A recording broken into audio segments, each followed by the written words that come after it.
मोटू पतलू का रेस्टोरेंट किसी छोटे से शहर में मोटू और पतलू के बीच हमेशा कुछ नया करने की योजना बनती रहती थी। दोनों के पास ढेर सारी योजनाएं थीं, लेकिन अब वे एक नए मिशन पर थे, रेस्टोरेंट खोलने का सपना। मोटू हमेशा से खाना खाने का शौकीन था और पतलू को हर नई चुनौती में कुछ नया करने का मौका मिलता था। दोनों ने मिलकर अपने छोटे से शहर में एक रेस्टोरेंट खोलने का फैसला किया।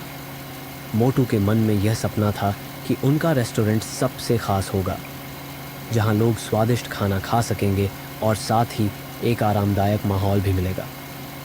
पतलू ने सभी पहलुओं पर ध्यान दिया, रेस्टोरेंट की लोकेशन, मेन्यू, डेकोरेशन और सबसे ज़रूरी बात, खाना।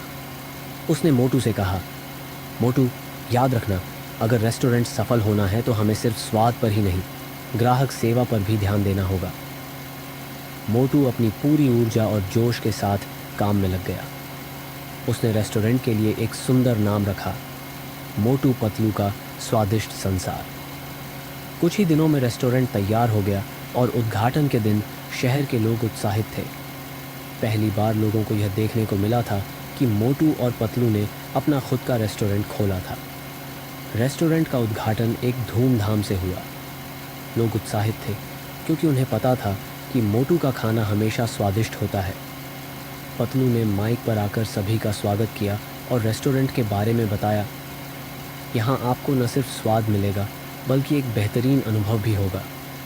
हम हर एक ग्राहक को विशेष महसूस कराएंगे। लेकिन समस्या तब शुरू हुई जब मोटू की भूख ने पूरी कहानी बदल दी। मोटू की भूख और रेस्टोरेंट की हालत। रेस्टोरेंट का उद्घाटन सफलतापूर्वक हो गया, लेकिन जैसे ही ग्राहकों ने खाना खाना शुरू किया, मोटू ने महसूस किया कि उसकी भूख एक नई समस्या पैदा करने वाली है। मोटू को खाने का इतना शौक था कि वह हर समय खुद को कुछ न कुछ खा रहा था। शुरुआत में पतलू ने उसे समझाया कि रेस्टोरेंट में काम करते हुए उसे अपने खाने की आदतों पर नियंत्रण रखना होगा, लेकिन मोटू नहीं माना। एक दिन जब रेस्टोरेंट में काफ़ी भीड़ थी और बहुत से लोग अपने अपने ऑर्डर का इंतज़ार कर रहे थे, मोटू ने कुछ ख़ास तरह के पकवान बनाने की कोशिश की। वह पहले से तैयार किए गए भोजन को चखने के लिए एक एक प्लेट से खाने लगा। एक प्लेट, फिर दूसरी, फिर तीसरी, और इस तरह मोटू की भूख का कोई अंत नहीं था। उसे यह भी ध्यान नहीं था कि ग्राहकों को इंतज़ार कर रहे थे और कुछ लोग उसकी धीमी सेवा से परेशान हो रहे थे। पतलू ने जब देखा कि मोटू ने आधे से ज़्यादा खाना खुद खा लिया और ग्राहकों को देर से सेवा दे रहा है, तो वह बहुत गुस्से में आ गया। उसने मोटू से कहा, मोटू, तुम्हारी यह आदत हमारे रेस्टोरेंट को बर्बाद कर देगी। तुम्हें अपनी भूख पर काबू पाना होगा। लेकिन मोटू का कहना था, यार पतलू, ये खाना बहुत स्वादिष्ट है, मैं कैसे रुक सकता हूँ। यहाँ तक कि ग्राहकों की शिकायतें बढ़ने लगीं। कुछ ग्राहक रेस्टोरेंट के माहौल और स्वाद से खुश थे, लेकिन अधिकतर लोग मोटू की भूख के कारण धीमी सेवा और गड़बड़ियों से नाखुश थे। धीरे धीरे रेस्टोरेंट की ख्याति खराब होने लगी।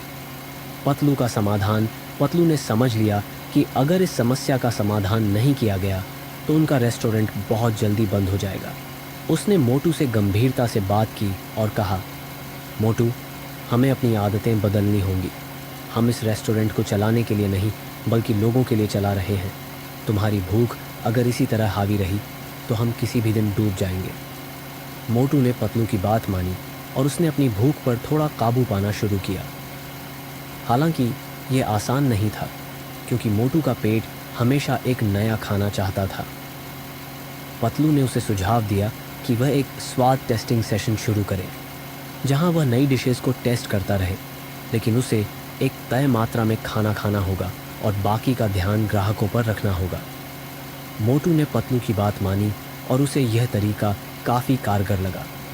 धीरे धीरे उसने अपनी भूख पर काबू पाया और ग्राहकों के प्रति अपनी जिम्मेदारी को समझा। अब वह खुद को और अपनी भूख को कंट्रोल करते हुए रेस्टोरेंट की ओर पूरा ध्यान देने लगा। रेस्टोरेंट की वापसी, मोटू की आदतों में बदलाव के बाद रेस्टोरेंट की हालत में सुधार आया। ग्राहकों की संख्या बढ़ने लगी और साथ ही उनकी संतुष्टि भी। पतलू ने भी अपने अनुभव का लाभ उठाया और ग्राहक सेवा को और बेहतर बनाया। रेस्टोरेंट में एक नया जोश आ गया। और लोग मोटू पतलू के रेस्टोरेंट में आकर खुश थे। कभी कभी मोटू अपने पुराने समय को याद करता और सोचता कि अगर उसकी भूख ने उसे हावी नहीं किया होता तो शायद रेस्टोरेंट बहुत पहले ही सफल हो जाता। लेकिन वह समझ गया था कि धैर्य और संतुलन की ज़रूरत होती है। अब वह समझ चुका था कि स्वादिष्ट खाना तो ज़रूरी था, लेकिन उसके साथ साथ ग्राहकों की संतुष्टि और सेवा भी उतनी ही महत्वपूर्ण थी। और इस तरह मोटू पतलू का स्वादिष्ट संसार फिर से चमकने लगा। मोटू ने अपनी भूख पर काबू पाया और पतलू ने उसे सही दिशा दिखाई, जिससे उनकी मेहनत रंग लाई। रेस्टोरेंट अब शहर में सबसे पसंदीदा जगह बन चुका था, जहां हर कोई स्वादिष्ट खाने और बेहतरीन सेवा का आनंद लेने आता था। अंत मोटू और पतलू ने यह सीखा कि सफलता सिर्फ स्वादिष्ट खाने में नहीं, बल्कि अपनी जिम्मेदारियों को समझने और संतुलन बनाए रखने में है।